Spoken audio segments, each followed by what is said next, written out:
Hello. तो कैसे हैं आप लोग?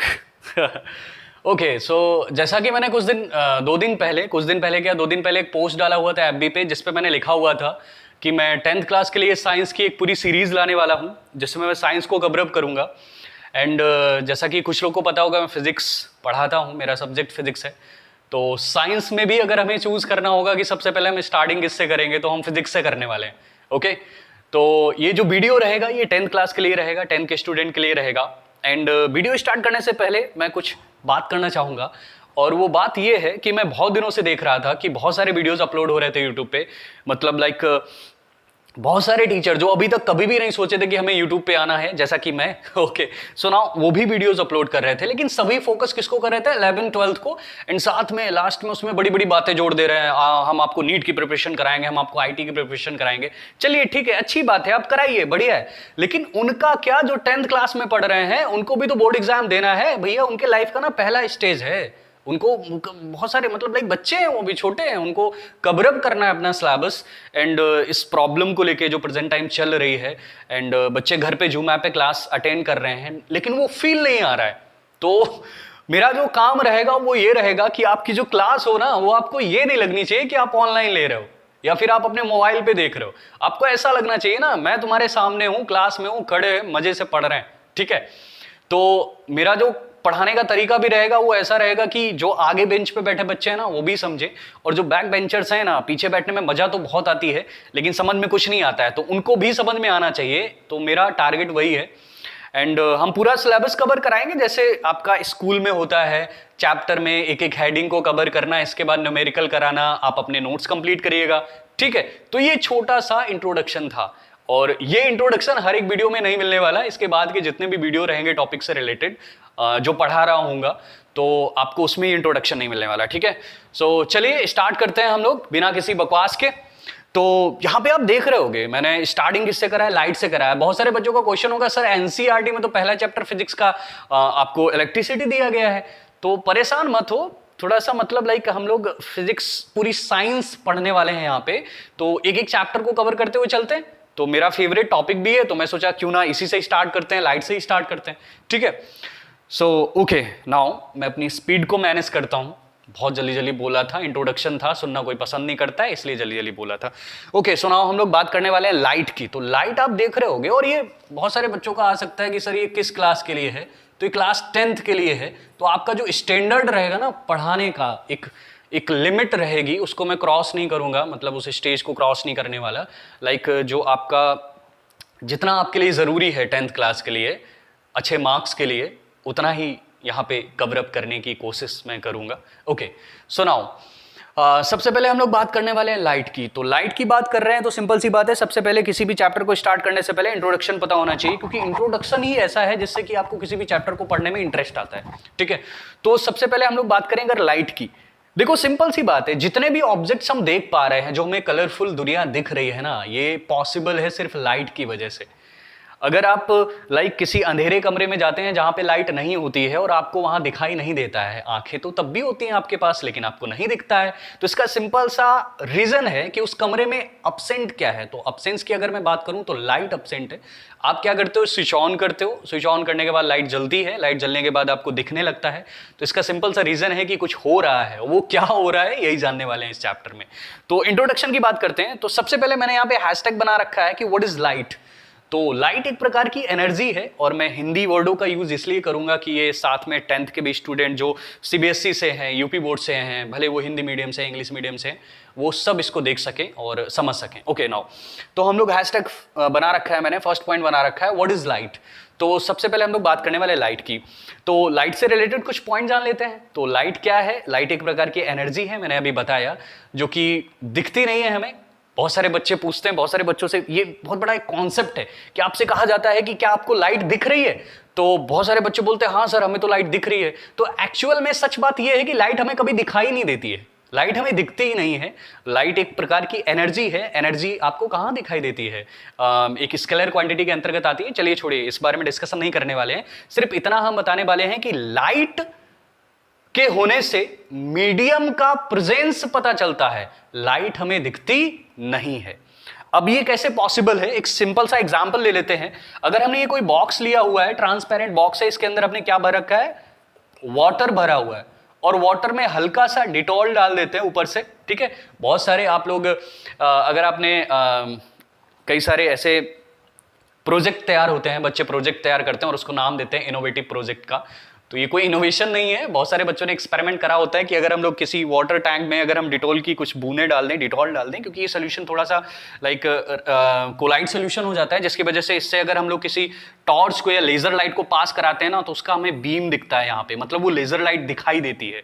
तो मैं फिर से बोल रहा हूं कि वो लेजर लाइट दिखाई देती है, एक्चुअल में लेजर लाइट नहीं दिखती है, उसके रास्ते में जो मीडियम आता है वो दिखता है। मैं अपना सेंटेंस फिर से रिपीट कर रहा हूं कि लाइट आपको कभी नहीं दिखती है, लाइट के होने से मीडियम का प्रेजेंस या अब्सेंस होना पता चलता है।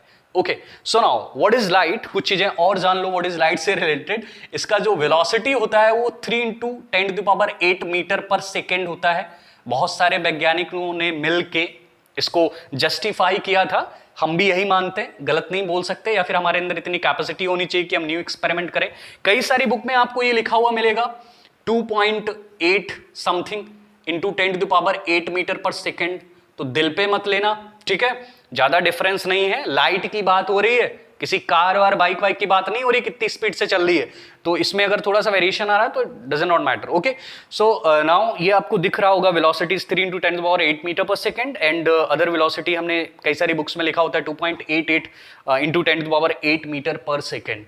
ओके, तो अगर मैं ये कहूं कि ये स्पीड भी है, ये क्या है, स्पीड भी है, और यही क्या है, वेलोसिटी भी है, तो ये गलत बात नहीं होगी कहना, क्योंकि ये स्पीड और वेलोसिटी दोनों के अंतर्गत आता है। मतलब स्पीड भी बोल दिया जाता है और इसी को वेलोसिटी बोल दिया जाता है। क्यों बोल दिया जाता है कि अगर ये कोई लाइट सोर्स है, अगर ये कोई लाइट सोर्स है और इससे बीम ऑफ लाइट निकल रही होगी, हम बाद में डिस्कशन करेंगे बीम क्या होती है, रे क्या होती है, ठीक है। तो अगर ये कोई लाइट रे यहां से निकल रही होगी तो ये स्ट्रेट लाइन में ट्रैवल करेगी आफ्टर रिफ्लेक्शन। इसके बारे में बाद में डिस्कशन होने वाला है, रिफ्लेक्शन के बारे में। तो इतना जान लो कि अगर यहां से लेके यहां तक जा रही है ना, तो इसका डिस्प्लेसमेंट और डिस्टेंस दोनों सेम कवर कर रही है। और स्पीड के फॉर्मूले में क्या आता है, डिस्टेंस आती है, वेलोसिटी के फॉर्मूले में क्या आता है, डिस्प्लेसमेंट आता है, 9th में पढ़ चुके हो, ठीक है। तो सिंपल सी बात हो गई, हम लोग डिस्कशन कर चुके हैं कि what is light. And second point आपको दिख रहा होगा, how we are seen objects, हम ऑब्जेक्ट क्यों देख पाते हैं। तो एक सिंपल सा इंट्रोडक्शन ले लो। हम बंद कमरे में गए, जहां पे अंधेरा था, लाइट अब्सेंस थी, वहां पे हम गए, हमने स्विच ऑन करा, आंखें हमारे पास तब भी थी जब हमारा स्विच ऑफ था, फिर भी आपको ऑब्जेक्ट्स नहीं दिख रहे थे। तो हम लोगों को पता चला कि क्या अब्सेंस है, तो हमने स्विच ऑन करा, लाइट जली। लाइट जलने के बाद में सबसे पहले जो लाइट का सोर्स होता है, अब हमारे पास सबसे बड़ा सोर्स कौन सा है, मेन सोर्स कौन सा है, सन है। हमारे रूम में तो सन आने वाला नहीं, हमारे पास सोर्स कौन सा रहता है, ट्यूबलाइट या बल्ब या कुछ भी, लाइक ओके CFL वगैरह। सो हम उसको ऑन करते हैं, उससे लाइट रेज निकलती हैं, लाइट रेज निकलती है बहुत फनी लगता है ये बोलने में कि लाइट रेज निकल रही है। हम बाद में डिस्कशन करने वाले हैं कि एक्चुअल में रेज निकलती हैं या वेव निकलती हैं या पार्टिकल निकलते हैं एंड या इलेक्ट्रोमैग्नेटिक वेव्स निकलती हैं। तो अभी तुम्हारा लेवल 10th क्लास का है, तो आप सिर्फ इतना जानो कि रेज निकलती हैं। ओके, तो हम लोगों ने जब बल्ब को ऑन करा तो रेज निकली, रेज निकलने के बाद किस पे पड़ती हैं, ऑब्जेक्ट्स पे पड़ती हैं, और वो ऑब्जेक्ट से रिफ्लेक्ट होकर हमारी आंखों पे आती हैं। और बाय नेचर नेचुरल हमारी आंखों में इस टाइप के सेल्स होते हैं कि हम उन ऑब्जेक्ट्स को देख पाते हैं। तो ये सिंपल सा इंट्रोडक्शन था कि हमको वो ऑब्जेक्ट्स क्यों दिखते हैं। फिर एक सिंपल सा क्वेश्चन आता है कि वो ऑब्जेक्ट्स के अलग अलग कलर क्यों दिखते हैं, कि ये कोई लाल है तो लाल दिखता है, पीला है तो पीला दिखता है। वो एक अलग डिस्कशन है, जब हम लोग ह्यूमन आई चैप्टर पढ़ने वाले हैं तो वहां पे डिस्कशन करने वाले हैं इसके बारे में, ठीक है। तो ऑब्जेक्ट्स क्यों दिखते हैं, मैं फिर से सेंटेंस को रिपीट कर रहा हूं। रूम में गए, लाइट को ऑन करा, रेज निकली, ऑब्जेक्ट्स पे पड़ी, आफ्टर रिफ्लेक्शन आपकी आंखों पर आती है, एक सेंसेशन प्रोड्यूस करती हैं, जिसकी वजह से आपको ऑब्जेक्ट दिखता है और उसका इमेज आपकी आंखों पे बनता है जाके। Okay, so now and third point है यहाँ पे, व्हाट इज रे। चलो वही बात आ गई फिर से कि व्हाट इज रे, रे क्या है। मैं बार बार क्या, रिफ्लेक्शन और रिफ्रैक्शन, मतलब जितना भी आप लाइट पढ़ोगे ना, प्रिज्म भी पढ़ोगे लाइट के अंतर्गत, लेंस भी पढ़ोगे, उसी में रिफ्रैक्शन आ जाएगा। तो इन सभी में जब भी कोई लाइट सोर्स से कुछ आ रहा होगा और उसको अपन नाम क्या देंगे, रे, उसको क्या बोलेंगे, रे बोलेंगे। तो रे एक्चुअली में है क्या, जब किसी भी लाइट सोर्स से ना, मतलब कुछ ऐसे समझो, किसी लाइट सोर्स से कुछ एनर्जी टाइप की आ रही है ना, और वो कॉन्टिन्यूअस आ रही है, मतलब एक के साथ एक पीछे जुड़ी हुई चली आ रही है। वो पार्टिकल्स होते हैं, कौन से होते हैं अभी मत जानो, वो एनर्जी है, आ रही है, ठीक है। अब वो आ रही है एक लाइन सेगमेंट में आ रही है, उसी लाइन सेगमेंट को किससे रिप्रेजेंट कर देते हैं? रे से रिप्रेजेंट कर देते हैं। एक बहुत अच्छा सा एग्जांपल लेता हूं मैं, अक्सर लेता रहता हूं। कई सारे बॉयज लाइन में खड़े हैं, देखो बर्ड आया बीच में ना, लाइन में खड़े हैं, तो कई सारे बॉयज अगर लाइन में खड़े हैं तो उसको हम ये नहीं बोलते हैं कि ये लड़के खड़े हैं, क्या बोल देते हैं? जब भी कभी असेंबली होती है क्लास, आपने देखा होगा स्कूल्स में, तो बोल दिया जाता है कि ये वाली लाइन थोड़ा सा इधर हो, तुम्हारी लाइन सीधी नहीं है, तो उसको एक नाम दे दिया जाता है, लाइन एक नाम दे दिया जाता है, क्योंकि वहां पे नंबर ऑफ स्टूडेंट एक के पीछे एक खड़े हुए हैं, तो यहाँ पे नंबर ऑफ पार्टिकल्स एक के पीछे एक लगे हुए हैं और सीधे एक स्ट्रेट लाइन में आ रहे हैं। उनकी भी एक अलग से प्रॉपर्टी है कि स्ट्रेट लाइन में चलते हुए आ रहे हैं, तो उसको नाम क्या दे दिया गया है? रे का नाम दे दिया गया है। तो बार बार हम यही कहने वाले हैं कि एक लाइट सोर्स है जिससे क्या आ रही है? रे आ रही है। और ये रे है, वेव है, इलेक्ट्रोमैग्नेटिक वेव है या पार्टिकल्स हैं, इसके बारे में बाद में डिस्कशन करेंगे जब आप 12th में पहुंच जाएंगे। या मे बी अगर आपके अंदर क्यूरियोसिटी हो, कमेंट्स करना, इसका मैं अलग से एक वीडियो बना दूंगा, इस पर डिस्कशन करते हो, बहुत इंटरेस्टिंग है। चलिए आगे बढ़ते हैं। तो यहां पे फोर्थ प्रॉपर्टी दी गई है, इंट्रोडक्शन की प्रॉपर्टी, इसमें लिखा भी प्रॉपर्टी है, प्रॉपर्टीज ऑफ लाइट। किसकी बात कर रहे हैं हम लोग? Properties of light. तो प्रॉपर्टीज ऑफ लाइट की अगर हम लोग बात कर रहे हैं तो प्रॉपर्टीज ऑफ लाइट में सिंपल सी प्रॉपर्टीज यहां पर पढ़ने वाले हैं हम लोग। रिफ्लेक्शन पढ़ने वाले हैं हम लोग, रिफ्रैक्शन पढ़ने वाले हैं हम लोग, पढ़ने वाले हैं दो ही चीजें पढ़ने वाले हैं और बाकी की जो प्रॉपर्टीज है ना, इंटरफेरेंस, डिफ्रैक्शन, पोलराइजेशन, ये सब हम लोग पढ़ने वाले हैं 12th में। तो यहां पर हम सिर्फ दो प्रॉपर्टी लाइट की पढ़ने वाले हैं, कौन सी? रिफ्लेक्शन और रिफ्रैक्शन। ठीक है, तो इंट्रोडक्शन को इतना ही रहने देते हैं, चलते हैं हम लोग सीधे किस पे? रिफ्लेक्शन पे चलते हैं। तो अगर ये आप पॉइंट्स नोट करना चाहो तो नोट कर सकते हो, ठीक है, स्क्रीनशॉट पॉइंट नोट करने के लिए कुछ बातें यहां से लिख सकते हो। लाइट का जो स्पीड रहता है 3 × 10⁸ मीटर पर सेकेंड रहता है। कुछ चीजें और जान लो, लाइट का जो वेवलेंथ होता है वो आपका 4000 एंगस्ट्रॉन्ग टू 8000 एंगस्ट्रॉन्ग तक होता है, और 1 एंगस्ट्रॉन्ग इज इक्वल टू होता है 10⁻⁻10 मीटर के बराबर होता है। ठीक है, और जो यूपी बोर्ड के बच्चे हैं वो अपनी बुक्स में देखेंगे 3900 एंगस्ट्रॉन्ग टू 7800 एंगस्ट्रॉन्ग तक ये वेवलेंथ गिवन होगा। ठीक है, तो ये आपका वेवलेंथ है। मतलब अब यहीं से कंफ्यूजन स्टार्ट हो जाएगा कि सर अभी तक तो आप रे बोल रहे थे, अब आप कह रहे हो कि ये वेवलेंथ है। वेव नामक जो वर्ड है यहाँ पे आ गया, और हिंदी मीडियम वालों की भाषा में बोले तो वेव का मतलब तरंग, और तरंग है तो क्यों है, किस लिए है, तो ये इस बारे में डिस्कशन लोग बाद में करने वाले हैं। ठीक है, तो अभी बस इतना जानो रे, क्योंकि तुम लोग किस क्लास में हो? 10th क्लास में हो। ठीक है, सो ये इसका वेवलेंथ है, ये यूपी बोर्ड की कई सारी रेफरेंस बुक में दिया रहता है, और ये इसका है। दोनों में ज्यादा अंतर नहीं है, जब यहाँ पे थोड़ा डिफरेंस हो सकता है तो यहाँ भी हो सकता है। और एंगस्ट्रॉन्ग में लिखते हैं वेवलेंथ, वेवलेंथ का यूनिट होता है एंगस्ट्रॉन्ग। अगर इसको आप मीटर में चेंज करना पाओ, वेव लेंथ है तो 1 एंगस्ट्रॉन्ग इज इक्वल टू होता है 10⁻⁻10 मीटर के। तो ठीक है, स्क्रीनशॉट अगर आप लेना चाहें। ओके, सो चलिए हम लोग सबसे पहले बात किसके बारे में करने वाले हैं? रिफ्लेक्शन के बारे में करने वाले हैं। अच्छा, जब रिफ्लेक्शन वर्ड सुनते हो ना, तो मैच वैच तो खेलते होगे ना, क्रिकेट वगैरह। बॉल को कभी कभी ऐसे घर पे फालतू में बैठे तो ऐसे जमीन पे पटकते हैं। मैंने कोई बॉल लिया ऐसे, ठीक है, एक सिंपल से एग्जांपल लेते हैं। बॉल को लिया, ऐसे सरफेस पे पटका, और वो टिप्पा खाने के बाद ऐसे जाती है। ठीक है, तो ये एक तरह का रिफ्लेक्शन ही है। मतलब इसको हमें समझना है ऑन द बोर्ड। कैसे समझना है? कि अगर हम कोई एक क्लीन सरफेस ले ले, पूरी ईमानदारी से क्लीन करा हुआ सरफेस ले ले, मतलब पूरी ईमानदारी का मतलब कि ये जो इसका अपर सरफेस हो ना, ये पूरी तरह से रिफ्लेक्टेड हो। ये बात समझ में आ रही है? ये जो अपर सरफेस हो पूरी तरह से कैसा होना चाहिए? रिफ्लेक्टेड होना चाहिए। ठीक है, और फिर हम लोग रिफ्लेक्टेड सरफेस लेंगे, मतलब पूरी तरह से रिफ्लेक्टेड होना चाहिए, चिकना होना चाहिए। ठीक है, और इस पे इंसिडेंट रे लेने वाले हैं। ओके, ये इंसिडेंट रे है जिसको आई से रिप्रेजेंट कर दिया, और ये रिफ्लेक्ट हो जाएगी। तो जिस एंगल से आ रही होगी उसी एंगल के साथ रिफ्लेक्ट होगी। बीच में नॉर्मल ड्रॉ होगा। नॉर्मल की भी कहानी बता दूं शॉर्ट में, किसी भी सरफेस पे 90 एंगल पे एक लाइन ड्रॉ करते हैं, उसको अपन क्या बोलते हैं? नॉर्मल। और वो सरफेस कैसा भी हो सकता है। ठीक है, तो ये आपका बीच में नॉर्मल बनेगा, और नॉर्मल के साथ अगर हम लोग एंगल डिसाइड करते हैं तो ये एंगल ऑफ इंसिडेंट हो जाता है। क्या बनेगा जाके आपका? एंगल ऑफ इंसिडेंट, और ये एंगल ऑफ रिफ्रैक्शन।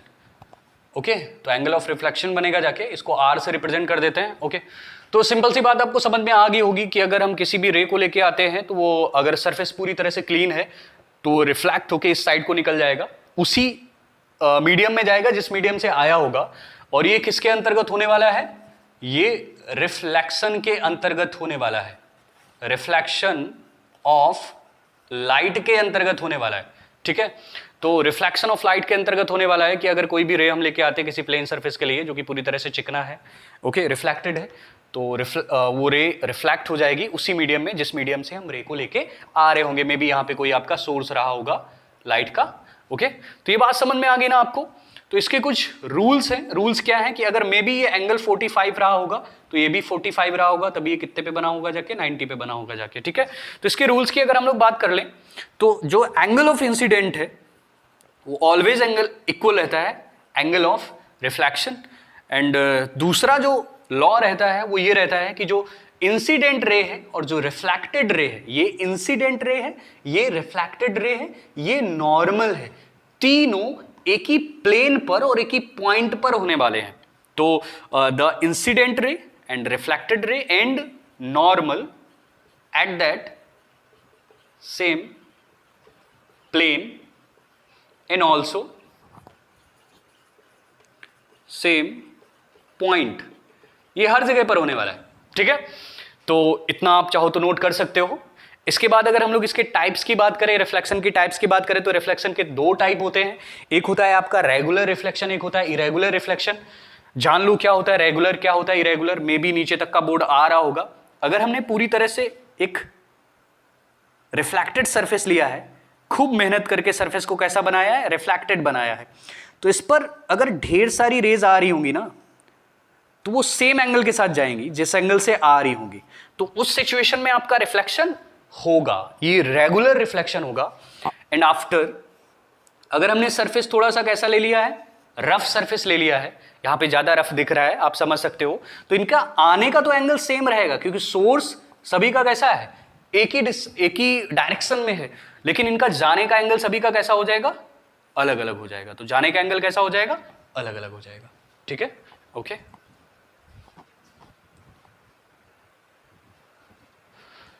सो आगे डिस्कशन करते हैं। आई थिंक आप लोगों ने नोट कर लिया होगा। ओके, सो वापस से आ जाते हैं। क्लास का फील आना चाहिए, मैं वीडियो को बीच में कट नहीं करने वाला। कैमरे में देखने गया था कि सब कुछ सही आ रहा है कि नहीं आ रहा है। सो ये रेगुलर है, ये इरेगुलर रिफ्लेक्शन है। इसमें इमेज नहीं फॉर्म होगा, इसमें इमेज फॉर्म होगा क्योंकि ये सरफेस पूरी तरह से कैसे क्लीन है। सिंपल सा एग्जांपल ले लेते हैं। सुबह सुबह कहीं निकलने से पहले घर पे जो आपका सिंपल सा मिरर लगा रहता है उसमें आप अपना फेस देखते हो, आपको अपना फेस दिखाई देता है।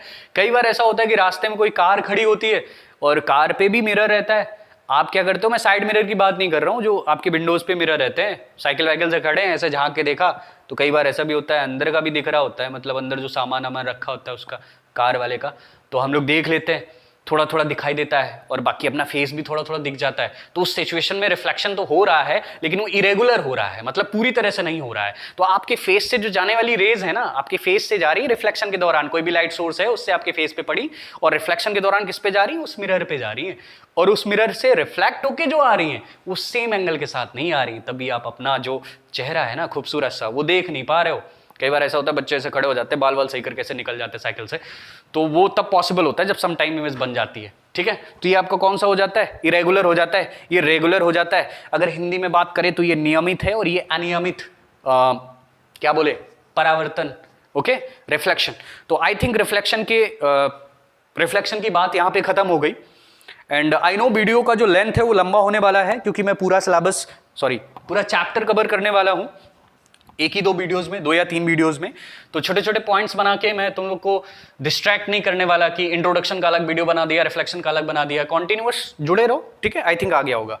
ओके, मैं इसको रब कर देता हूँ एंड रब करने का जो टाइमिंग रहेगा, अभी इसको सबको हटा देता हूँ। ठीक है, सो प्लीज इसको स्किप कर देना, आपके हाथ में है, आप इसको आगे की तरफ बढ़ा सकते हो अपने मोबाइल पे। यूट्यूब वाले काफ़ी फैसिलिटीज़ देते हैं, वीडियो को फास्ट फॉरवर्ड भी कर सकते हो, और अगर मैं जल्दी जल्दी बोल रहा हूँ तो इसको स्लोमो में भी देख सकते हो, स्लो करके भी देख सकते हो।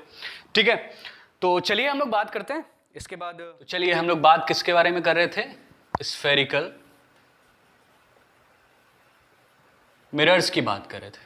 ठीक है, तो स्फेरिकल मिरर्स है क्या, क्या होते हैं स्फेरिकल मिरर्स। मे बी ये कोई स्फेयर है, ओके, स्फेयर है। अब एक काम करो, इसको दो बराबर पार्ट्स में कट कर लो, ठीक है, और एक पार्ट को कुछ इस तरह से रख लो, और जो दूसरा वाला पार्ट हो ना उसको कुछ इस तरह से रख लो। एक पार्ट का क्या करो, इनर सरफेस पॉलिश कर दो, पॉलिश करना है लेड से, ठीक है, पॉलिश कर दिया, और इसका अपर सरफेस पॉलिश कर दिया। एक का क्या करा है मैंने, इनर सरफेस पॉलिश करा, और एक का क्या करा है, अपर सरफेस पॉलिश करा है। तो जिसका हम लोगों ने इनर सरफेस पॉलिश किया है, it is known as convex mirror, and जिसका हमने अपर सरफेस पॉलिश किया है, it is known as concave mirror. Okay, तो ये बात आपको क्लियर हो गई होगी। आपको ऐसे लर्न भी रखना है कि जिसका इनर सरफेस पॉलिश होगा वो कॉन्वेक्स मिरर होगा, और जिसका अपर सरफेस पॉलिश होगा वो कॉनकेव मिरर होगा। ये किसी स्फेयर से काटे गए दो पार्ट्स होते हैं, और इसी स्फेयर पे अगर हम लोग इसका अपर सरफेस पॉलिश कर देते हैं तो एक हिस्सा इसका बन जाता है कॉनकेव, और एक का अगर हम इनर सरफेस पॉलिश कर देते हैं तो वो हिस्सा क्या बन जाता है, कॉन्वेक्स बन जाता है। ठीक है, तो ये बात क्लियर होगी। ओके, इतना टफ नहीं था। स्फेयर है तो सिंपल सी बात है, इसका सेंटर होगा, है ना, सेंटर होगा तो यहां से यहां तक की डिस्टेंस क्या होगी, आर होगी, जिसको अपन क्या बोलते हैं, रेडियस बोलते हैं। ठीक है, तो वही सब कहानियां हैं। जिन लोगों ने थोड़ा बहुत अगर पढ़ा होगा तो बीच में आता है रेडियस ऑफ कर्वेचर, तो यही होती है रेडियस ऑफ कर्वेचर। चलो उन पॉइंट्स के बारे में भी बात कर लेते हैं। तो मेरा फेवरेट है कॉनकेव मिरर, तो सबसे पहले हम लोग किसको ले लेते हैं, कॉनकेव मिरर को ले लेते हैं। तो कॉनकेव मिरर सिंपल सी बात है, इसका अपर सरफेस क्या रहेगा, पॉलिश्ड रहेगा, और जो अंदर वाला सरफेस होगा वो कैसा होगा, रिफ्लेक्टेड होगा। ठीक है, अंदर वाला सरफेस कैसा होना चाहिए, रिफ्लेक्टेड होना चाहिए। ओके, तो सबसे जो पहला काम करते हैं, इस मिरर को आप अपनी रेफरेंस बुक में देखना तो कुछ छोटे छोटे पॉइंट्स दिए गए हैं, छोटे छोटे हेडिंग दी गई हैं। अभी 10th में हो तुम लोग, तो तुम लोग को लग रहा होगा काहे सर ये काहे छोड़ दिए, ये जो पॉइंट्स थे, फोकस था, रेडियस ऑफ कर्वेचर था, पोल था, है ना, ये आपने काहे छोड़ दिए। तो ये आपको पता होने चाहिए ना, हमने क्यों छोड़ दिए, इसमें कुछ बताने जैसा है ही नहीं, इसको समझ लो, यहाँ पे बस आ जाएगा, डेफिनेशन भी आ जाएगी साथ में। ठीक है, तो हम लोग क्या करें, इस मिरर की टोटल हाइट को डिवाइड कर दें। मिरर कैसा भी बन जाए, आपको गलती से, मैं कॉपी की बात कर रहा हूं आपकी कॉपी में, ठीक है, चीटिंग करना बता रहा हूं कैसे करनी है। तो मिरर वो भी थोड़ा बहुत तिरछा भी बन गया, आप क्या करो, इसकी टोटल हाइट लो और हाइट को आधा कर दो, डिवाइड कर दो, और डिवाइडिंग पॉइंट कहीं पर होगा, उसको अपन क्या बोलेंगे, पोल। क्या बोलते हैं इसको, पोल। और इसको रिप्रेजेंट किससे करते हैं, पी से रिप्रेजेंट करते हैं। ये टाइप 5 होने के बाद का डिस्कशन चल रहा है छोटे छोटे पॉइंट्स का, और ये बहुत इंपॉर्टेंट है। जब आप रे डायग्राम बना रहे होगे, इमेज फॉर्मेशन सीख रहे होगे कि किस तरह का इमेज बनता है अलग अलग सिचुएशन पे ऑब्जेक्ट के, तो वहां पर हेल्प में आने वाला है। तो अभी समझ लो, तो मिरर को दो पार्ट्स में डिवाइड कर रहा होगा कौन पॉइंट, पोल। तो मे बी अगर आपसे पूछा जाता है कि व्हाट इज पोल, है ना, that point was divide the mirror in 2 equal parts, तो उसको अपन क्या बोलेंगे, पोल बोलेंगे। ठीक है, तो पता होना चाहिए तुमको। ओके, उस पोल से सीधा स्ट्रेट एक लाइन ड्रॉ कर दो, उसको अपन बोलेंगे मेन एक्सेस। क्या बोलने वाले हम लोग उसको, मेन एक्सेस। हो सकता है कई लोगों को मेरे अपन अपन बोलने से प्रॉब्लम हो, मैं बता दूं, जितनी देर में ये बोलूंगा ना कि आप लोग देखिए, उतनी देर में ना जो अपन वर्ड है ना, बहुत आसान है, कम समय में अपनी बात कह सकते हैं। वैसे ये बताने में भी मैंने ज्यादा समय लगा दिया। तो देखो, ये पोल होगा आपका, और पोल से सीधा आपको ड्रॉ करना है मेन एक्सेस। इसको क्या बोलते हैं, मेन एक्सेस बोलते हैं। ये आपका क्या है, मेन एक्सेस है।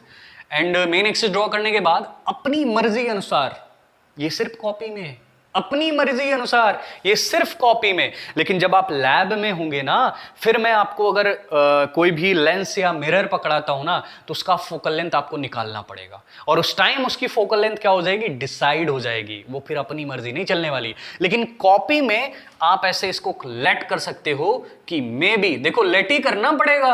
अब हमने मिरर बनाया तो भी तो लेट करके बनाया है, सचमुच का तो मिरर रखा नहीं ना यहाँ पे। तो ये क्या होगा, ये पॉइंट क्या बोला जाएगा, फोकस। यहां तक की डिस्टेंस मेरी फेवरेट है, 2 सेंटीमीटर ले लो। मिरर जो डायग्राम बनता है बड़ा अच्छा बनता है, और जितना ये यहां से यहां तक का है, मतलब जितना फोकल लेंथ है उतना ही फोकल लेंथ से 2 सेंटीमीटर पे लेते हैं सेंटर। ठीक है, सो ये आपका सेंटर ऑफ कर्वेचर हो गया, इसको सेंटर ऑफ कर्वेचर बोलते हैं। तो ये भी यहां से लेके 2 सेंटीमीटर पे ही है। तो टोटल अगर हम डिस्टेंस की बात करें पोल से लेके यहां तक, तो ये 4 सेंटीमीटर हो गई। ओके, तो बात समझ में आ गई होगी। जो रेडियस ऑफ कर्वेचर होती है वो फोकस उसका आधा होता है। तो ये चीजें यहां से क्लियर हो जाती हैं। कई जगह पे लिखा भी मिलता है क्या लिखा मिलता है? आप लोगों ने पढ़ा होगा कि r is equal to 2f, तो f is equal to r by 2। Focus आधा है किसका? रेडियस ऑफ कर्वेचर का, और रेडियस दोगुनी है किसकी? फोकल लेंथ की। ठीक है, तो ये कुछ पॉइंट्स नोट कर लो, ये पोल होता है, ये फोकस होता है, ये सेंटर ऑफ कर्वेचर होता है, और ये आपको जितनी डिस्टेंस पे लेना है उतनी डिस्टेंस पे सेंटर ऑफ कर्वेचर लेना है। कहां से? फोकस से। और बराबर मिरर की हाइट को डिवाइड कर रहा होगा कौन? पोल डिवाइड कर रहा होगा। और इन तीनों पॉइंट को मिलाने का काम कौन करेगी? मेन एक्सेस करेगी। बात समझ में आ गई? तो ये पॉइंट आगे चल के आपको बहुत ज्यादा काम में आने वाले हैं। ठीक है, आप चाहो तो इनको नोट कर लो, हम थोड़ा सा इधर उधर हो जाते हैं। ओके, ठीक है, स्क्रीनशॉट ले लिया होगा आई थिंक। चलिए, तो ये आपका हो गया स्फेरिकल मिरर, और स्फेरिकल मिरर के बाद हम लोग सीधा चलते हैं इमेज फॉर्मेशन की तरफ। बहुत सारे बच्चों को बहुत बोरिंग लगता है इमेज फॉर्मेशन, लेकिन मैं आपको बता दूं बहुत इंपॉर्टेंट होता है। अगर आपको इमेज फॉर्मेशन आ गया ना तो लाइट आ जाती है बच्चों को। ठीक है, तो इमेज फॉर्मेशन समझना बहुत जरूरी है तुम लोग के 10th स्टैंडर्ड के लिए। इमेज फॉर्मेशन अभी से समझ के चलो। तो इमेज फॉर्मेशन,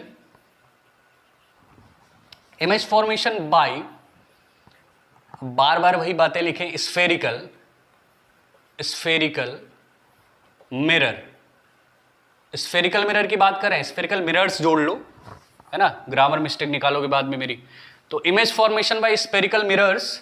तो स्फेरिकल मिरर्स की अगर मैं बात करूं तो दो होते हैं, एक कॉन्वेक्स है और एक कॉन्केव है। तो मेरा तो फेवरेट, पहले हम लोग किसको लेने वाले हैं?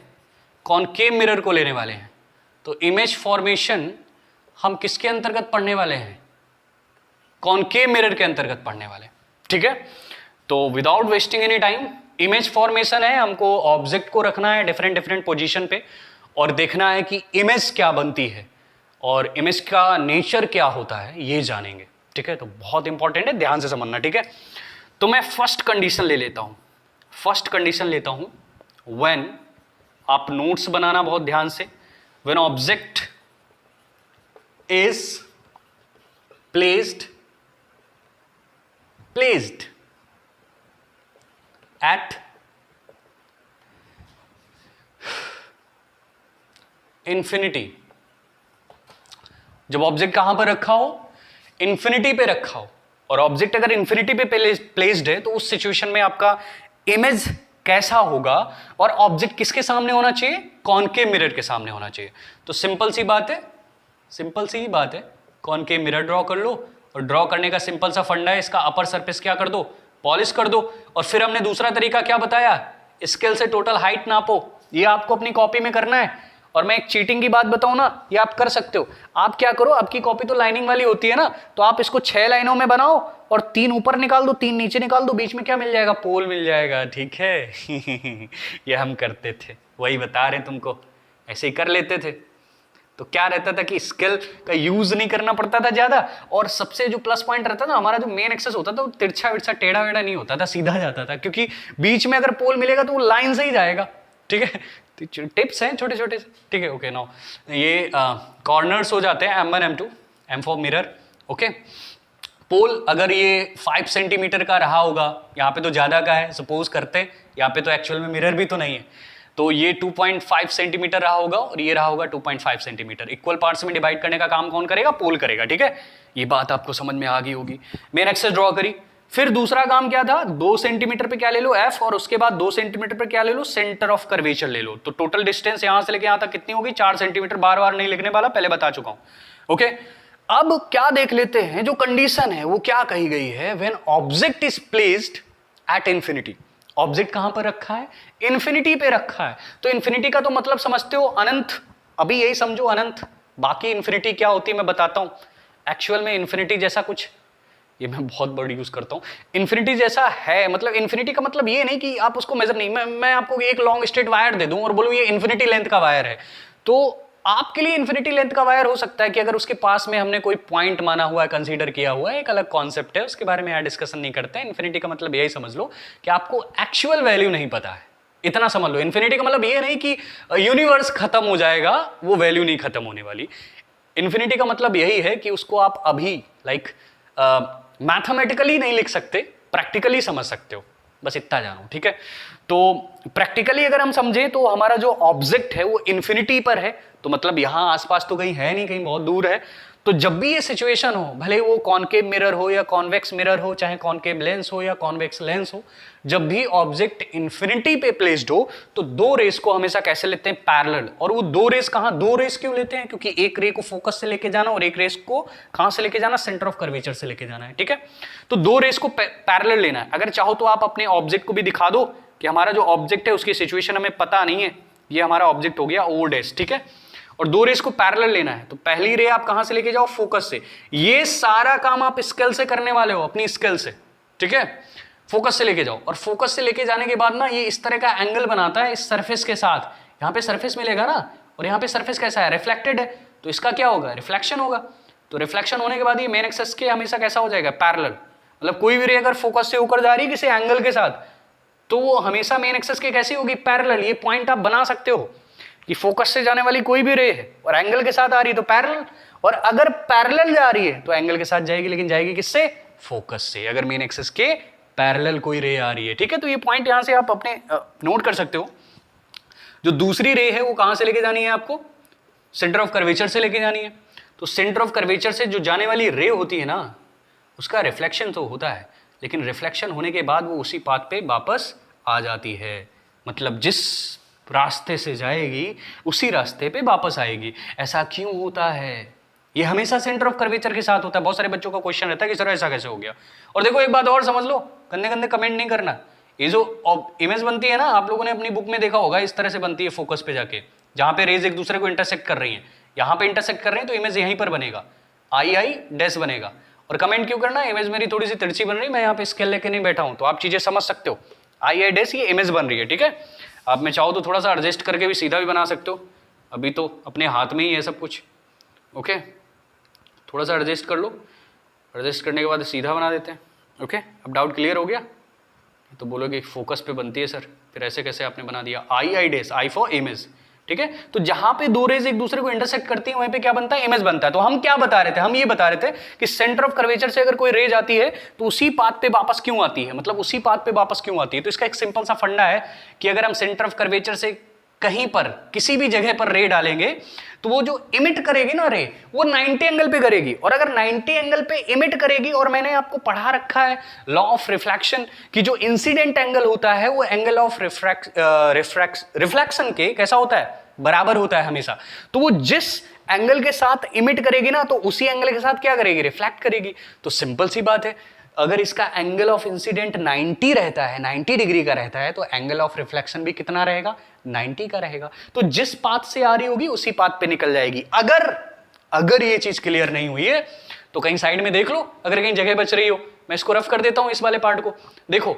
ये हमारा स्फीयर था ना, स्फीयर से ही काट के हमने मिरर बनाया था, स्फीयर से ही तो काटा था ना, ठीक है, स्फीयर से काटा था। अब स्फीयर के सेंटर से किसी भी पॉइंट पर अगर आप कोई नॉर्मल ड्रॉप करते हो तो नॉर्मल हमेशा इमिट कितने एंगल पे करता है, 90 पे करता है। तो रिफ्लेक्ट भी कितने पे करेगा, 90 पे करेगा, ठीक है।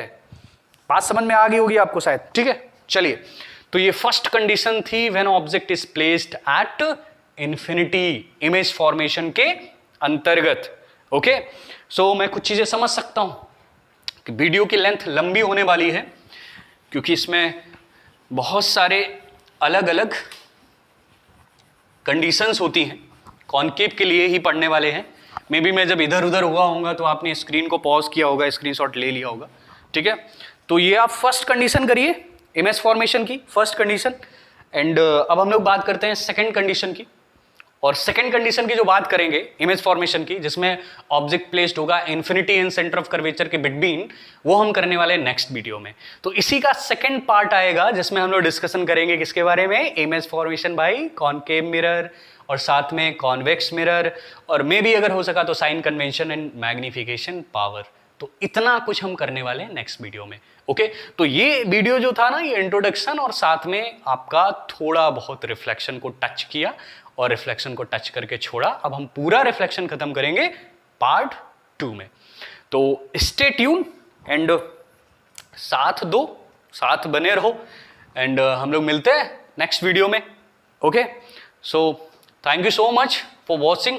If you like the way of teaching and आपके माइंड को थोड़ा सा हिट कराया जाके, मैं 10th के स्टूडेंट्स की बात कर रहा हूँ. सो थम्स अप. ओके.